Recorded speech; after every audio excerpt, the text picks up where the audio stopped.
Assalamu alaikum dear students. Today is lecture number 31 for class inter of subject mathematics. So dear students, in last lecture we have completed exercise 6.3. Now in this lecture we are going to start another exercise 6.4. सो जैसा कि हमने exercise 6.3 complete कर दी है, यहाँ पे हम exercise 6.4 को study कर रहे हैं, जिसमें डेफिनेट इंटीग्रल है। यहाँ पे सबसे पहले जो इंट्रोडक्शन ऑफ इंटीग्रेशन हमने स्टडी किया, जिसमें दो तरह के हमने इंटीग्रेशंस को काइंड्स को डिस्कस किया, जिसमें डेफिनेट इंटीग्रल है, दूसरा इंडेफिनेट इंटीग्रल है। तो यहाँ पे एक्सरसाइज 4.1 में जो इंटीग्रेशन गिवन है वो है डेफिनेट इंटीग्रेशन। तो यहाँ पे हम उस डेफिनेट इंटीग्रेशन को सॉल्यूशन सॉल्व करेंगे।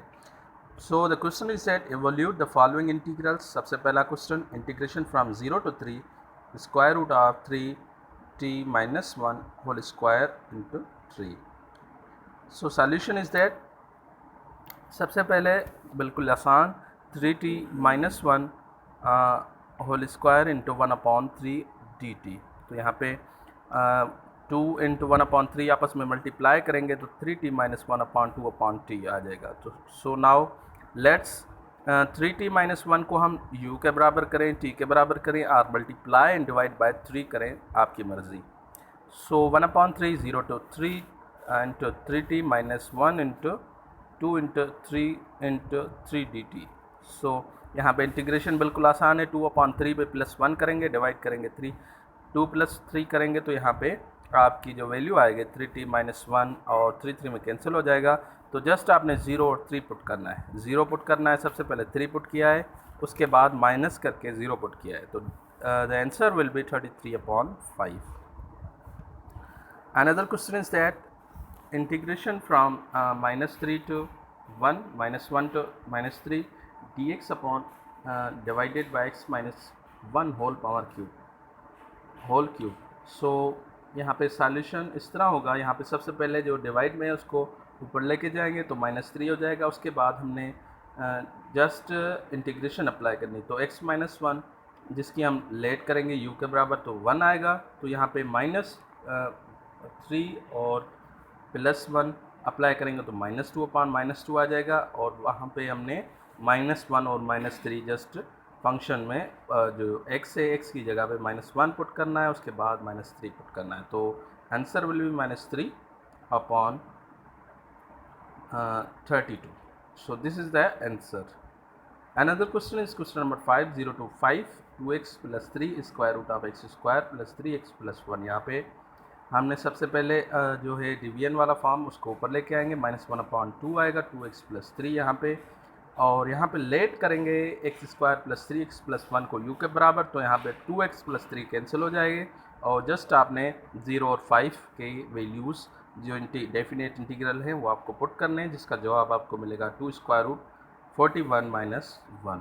इसी तरह question number 6, 2x + 1 square root x² + x + 1। इसी तरह यहाँ पे भी x² + x + 1 को हमने लेट करना है, तो यहाँ पे 2x + 1 कैंसिल हो जाएगा।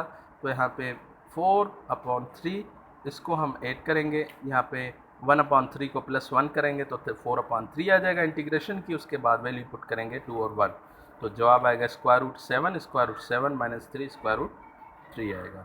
इसी तरह question number 9, x cos power 4x into dx 0 to π/2। सो यहाँ पे जब हम cos 4 को जोड़ेंगे जो स्क्वायर इंटू स्क्वायर में, तो यहाँ पे जिस तरह हम जानते हैं cos² x which is equal to 1 + cos 2x/2 उसके बराबर होता है, वहाँ पे वैल्यू पुट किया। उसके बाद इसका स्क्वायर हल किया तो 1/4 1 + 2 cos 2x + cos² 2x। तो यहाँ पे इंटीग्रेशन 1 की अलहदा करेंगे, 2 इंटू cos 2x अलहदा करेंगे, cos स्क्वायर को अलहदा करेंगे, तो cos स्क्वायर 2x की 1 + cos 4x होगी। तो इस तरह हमने इंटीग्रेशन अप्लाई करना है, क्योंकि एक्सरसाइज जो इंटीग्रेशन है एक्सरसाइज 6.3 में बिल्कुल आसान है, उसी तरह आपने करनी है। जस्ट आपने क्या करने, डेफिनेट इंटीग्रल में जस्ट वो वैल्यूज़ पुट करने हैं जो डेफिनेट इंटीग्रल में गिवन हैं, तो जिसका जवाब 3π/16 आएगा। इसी तरह question number 10 is that cos x cube dx divided by square root of sin x। तो यहाँ पे cos क्यूब को हमने जो रखना है cos square into cos x रख सकते हैं, तो हमने 1 माइनस cos स्क्वायर को 1 माइनस साइन x रखा।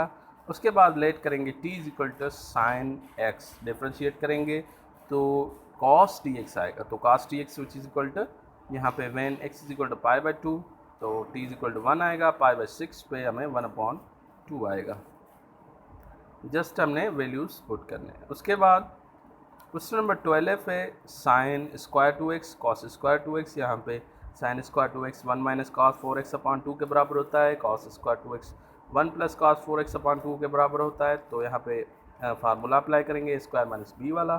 तो यहाँ पे 1 माइनस कॉस स्क्वायर 4x आएगा और इंटीग्रेशन स्क्वायर की करेंगे तो यहाँ पे 1 माइनस कॉस 8x/2, इसको टिग्नोमेट्रिक रेशो के मुताबिक आइडेंटिटी के हिसाब से हल करेंगे। उसके बाद 1/8x into 1 minus 64 sine 8x divided by, तो यहाँ पे आपने लास्ट में जो वैल्यू पुट करने हैं 0 पाई बाई 4 तो 0 पुट करने हैं, जो आपका जवाब आएगा पाई बाय 34 आएगा। Students, the remaining problem of exercise 6.4 you have for assignment, remaining problems you have to solve and you have to submit in group. Thank you dear students for watching this.